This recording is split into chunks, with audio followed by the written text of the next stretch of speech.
மிக முக்கியமாக மாண்புமிகு முதல்வர் அவர்கள் காலையிலே மிக முக்கியமான ஒரு அறிவிப்பை அறிவித்திருந்தார்கள். வழிபாட்டு இடங்கள், பள்ளி வளாகங்கள், அதேபோல கோவில் தானே அது, மக்கள் கூடுமிடம், இந்த இடங்களில் மொத்தம் 717 மதுக்கடைகள் மூடப்பட வேண்டும் என்று அவர் அறிவித்திருப்பதை விடுதலை சிறுத்தைகளின் சார்பில் நாங்கள் வரவேற்கின்றோம்.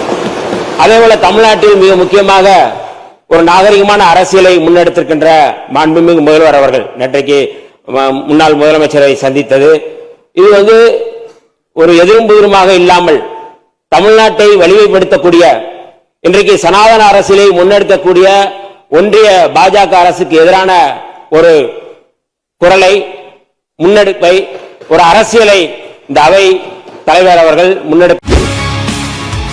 செய்திகளை உடனுக்குடன் தெரிந்து கொள்ள உடனே சப்ஸ்கிரைப் பண்ணுங்க.